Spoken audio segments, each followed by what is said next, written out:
नमस्कार, आदाब, सत श्री अकाल, जय भीम, जोहार। मेरा नाम है नवीन कुमार। जरा सोचिए, 99 सीटें आई हैं तो राहुल गांधी ने नरेंद्र मोदी के नाक में दम कर रखा है। अगर कहीं 199 सीटें आ गई होती तो क्या किया होता।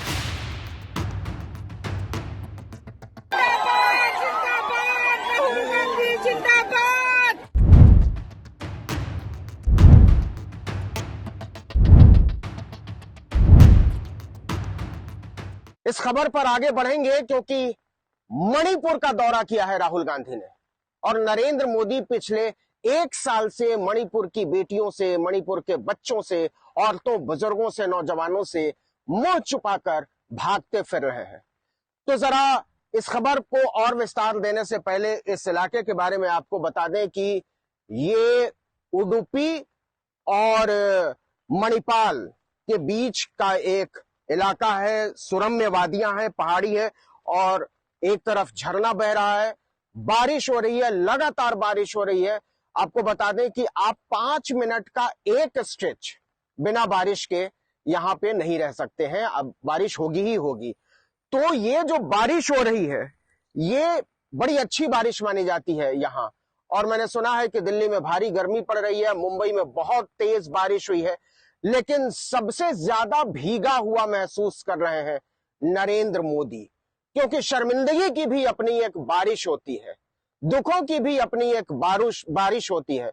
और नरेंद्र मोदी की शर्मिंदगी कहिए या उनका दुख कहिए या उनकी मजबूरी कहिए कि वो मणिपुर से लगातार भागते फिर रहे हैं और दूसरी तरफ राहुल गांधी लगातार नरेंद्र मोदी को ये बता रहे हैं कि आप दरअसल देश के नौजवानों से, देश की औरतों से, देश के किसानों से, देश के बुजुर्गों से, देश के जवानों से भागते फिर रहे हैं। वो लगातार घेर रहे हैं, कभी अग्निवीर के नाम पर, कभी नीच के नाम पर, कभी नेट के नाम पर, कभी मणिपुर के नाम पर, कभी हाथरस के नाम पर।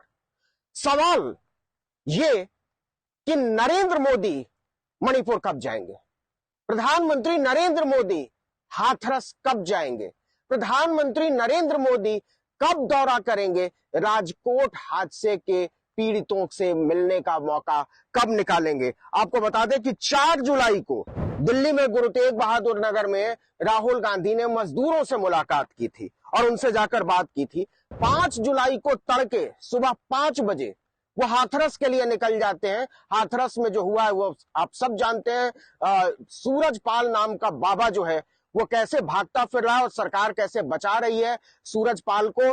तो उनसे मिलने पहुंच गए 5 जुलाई को राहुल गांधी मिलने के लिए। 6 जुलाई को अहमदाबाद पहुंच गए, झड़प में घायल कार्यकर्ताओं से मिले, राजकोट गेम जोन के पीड़ितों से मिले और वडोदरी, हरणी लेक और मोरबी ब्रिज हादसे के पीड़ितों से भी मिले। तो बारिश थोड़ी सी कम हो गई है। मैं कोशिश करता हूं कि बिना छाते के भी पीछे आपको कुछ दिखाई दे, हालांकि हो रही है बारिश। तो राहुल गांधी लगातार लोगों से मिल रहे हैं, बात कर रहे हैं और प्रधानमंत्री नरेंद्र मोदी मिलना छोड़ दीजिए, दौरा करना छोड़ दीजिए, बात भी नहीं करते। जरा सोचिए कि जो उनका 8,500 करोड़ का विमान है उसकी खरीद में तो मणिपुर के बच्चों का भी योगदान है, मणिपुर की महिलाओं का भी योगदान है, मणिपुर के नौजवानों का भी हिस्सा है उसमें। लेकिन नरेंद्र मोदी नहीं जाते। नरेंद्र मोदी दिल्ली से बगल में हाथरस नहीं जाते। लेकिन जो चुनौती पेश कर रहे हैं राहुल गांधी वो बहुत बड़ी है। और हमने पहले भी कहा था आपसे कि जिस रॉ में आ चुके हैं राहुल गांधी, जिस तरीके से वो पॉलिटिक्स को एंजॉय करना सीख चुके हैं, उसमें नरेंद्र मोदी के लिए आने वाले दिन बहुत मुश्किल भरे हो सकते हैं। और अब पूरे देश से ये आवाज उठ रही है कि नरेंद्र मोदी कब दौरा करेंगे मणिपुर का, नरेंद्र मोदी कब दौरा करेंगे राजकोट का, नरेंद्र मोदी कब दौरा करेंगे हाथरस का। लेकिन नरेंद्र मोदी दौरा करना छोड़ दीजिए, वो तो नाम तक नहीं लेते। और वो यहां तक कहते, देखिए कि जब अग्निवीर पर घिर गए बुरी तरीके से, तब राहुल गांधी को झूठा ठहराने की कोशिश की और राहुल गांधी ने साबित किया कि दरअसल पूरी सरकार मुआवजे के नाम पर झूठ बोल रही है और सता रही है एक शहीद जवान के परिवार को। तो आने वाले दिनों में राहुल गांधी, देखिए कि सत्र खत्म हो चुका है, सत्र के बाद भी राहुल गांधी चुप नहीं बैठे, शांत नहीं बैठे। तो राहुल गांधी पर जो सबसे बड़ा इल्जाम है वो क्या था? वो ये था कि Rahul Gandhi part time politician है, वो फुल टाइम पॉलिटिक्स नहीं कर सकते नरेंद्र मोदी की तरह या जेपी नड्डा या अमित शाह की तरह। लेकिन राहुल गांधी ने यह साबित किया है कि वो न केवल फुल टाइम पॉलिटिशियन है बल्कि पॉलिटिक्स को वो दिल का मुद्दा मानते हैं। उनकी जो आवाज निकलती है वो दिल से निकलती है। उन्होंने बार बार ये साबित किया है कि वो हर उस जगह मौजूद रहना चाहते हैं जहां भी शोषण है, जहां भी अत्याचार है, जहां भी लोग परेशान हैं, चाहे वो किसानों का सवाल हो, चाहे वो नौजवानों का सवाल हो, पर्चा लीक का सवाल हो, या फिर मणिपुर और हाथरस का मुद्दा हो। तो राहुल गांधी लगातार दौरा कर रहे हैं, लोगों के बीच जा रहे हैं, और ये भारतीय जनता पार्टी के लिए मुसीबत बन गया। पहले क्या था कि जब राहुल गांधी जाने वाले होते थे तो भाजपा की सरकार रोक लेती थी। आपने देखा होगा कि पिछली दफा जब वो जा रहे थे हाथरस पीड़िता से मिलने के लिए, तो उनके साथ बदसलूकी हुई थी। लेकिन अब सरकार की भी समझ में आ गया है कि विपक्ष का नेता बनने के बाद राहुल गांधी एकदम अलग फॉर्म में जाते हैं। भारतीय जनता पार्टी से कठिन मुकाबले के बावजूद कांग्रेस पार्टी ने अपनी सीटें 2 गुनी लगभग कर डाली हैं। इंडिया गठबंधन की सीटें जो हैं वो काफी ज्यादा बढ़ गई हैं, और नरेंद्र मोदी अब पूर्ण बहुमत की सरकार नहीं चला रहे हैं केवल भारतीय जनता पार्टी के दम पर। तो राहुल गांधी की जो चिंताएं हैं, चिंता शब्द का मैं इसलिए इस्तेमाल कर रहा हूं कि वो कोई मदद नहीं कर सकते मणिपुर के पीड़ितों का, या वो कोई मदद नहीं कर सकते हाथरस के पीड़ितों का, लेकिन जब वो वहां जाते हैं तो लोगों में एक उम्मीद बनती है, और उम्मीद बनती है तो लोग उनसे कहते हैं कि आप हमारी आवाज उठाइए। तो एक तरफ गरीबों की बात करने का दावा तो नरेंद्र मोदी करते हैं, लेकिन वो दावा बहुत तेजी से छिना है नरेंद्र मोदी से, और अब राहुल गांधी एक बड़ी जगह बना रहे हैं लोगों के दिलों में। और जो गौर करने वाली बात है वो ये है कि राहुल कहीं भी नफरत की बात नहीं करते हैं। वो ये नहीं कहते कि मैं जेल में डाल दूंगा, वो ये नहीं कहते कि मैं खत्म कर दूंगा, एक एक को देख लूंगा, मोदी है ये किसी को छोड़ता नहीं है। इस तरीके की भाषा जो है वो राहुल गांधी की भाषा नहीं है। वो आराम से बात करते हैं और वो कहते हैं कि संवैधानिक दायरे में, लोकतांत्रिक दायरे में जो कुछ भी बन पड़ेगा हम आपकी मदद करेंगे। और लोग उनसे उम्मीद करते हैं, चाहते हैं कि वो आवाज उठाएं। बहुत सारे छात्रों ने नीट के मुद्दे पर राहुल गांधी को संदेशा भेजा कि आप हमारी आवाज उठाइए। हाथरस के लोगों ने संदेशा भेजा, और हाथरस के लोगों वाली तस्वीर आपने देखी होगी कि जब राहुल गले मिल रहे हैं पीड़ितों के परिवारों से, तब लोग रो रहे हैं और कह रहे हैं कि आप हमारी आवाज उठाइए, आप हमारी उम्मीद है। मणिपुर जब पिछली बार गए थे राहुल गांधी, तब महिलाएं फूट फूट कर रोई थी राहुल गांधी के गले मिलकर।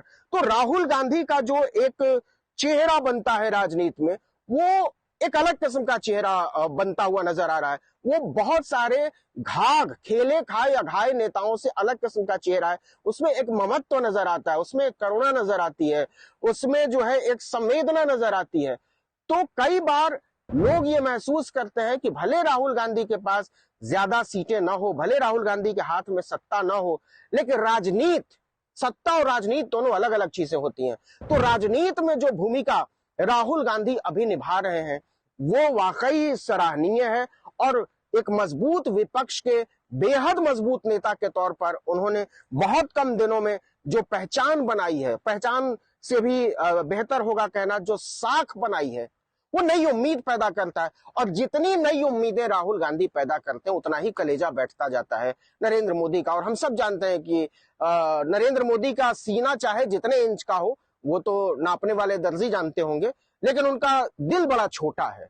उस दिल में विशालता की उम्मीद आप नहीं कर सकते।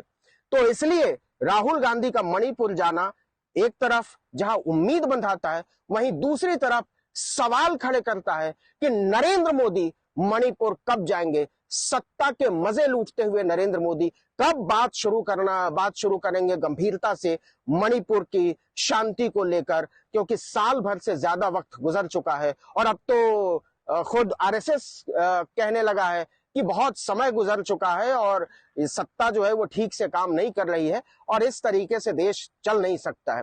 तो पता नहीं कब लाज आएगी, कब शर्म आएगी मोदी जी को। और मैं लाज और शर्म की बात कर रहा हूं तो मैं जानता हूं कि एक प्रधानमंत्री के लिए लाज और शर्म की भाषा का इस्तेमाल करना, उसका क्या मतलब होता है। लेकिन सवाल है कि जब हजारों हजार बेघरों के सूबे में बदल दिया गया हो मणिपुर, हजारों हजार गिरजे जला दिए गए हो, मंदिर जला दिए गए हो, खाक कर दिए गए हो, सैकड़ों लोगों को मार दिया गया हो, महिलाओं को कपड़े फाड़कर सड़कों पर घसीटा गया हो, तो प्रधानमंत्री के लिए लाज और शर्म जैसे शब्द बहुत छोटे हो जाते हैं।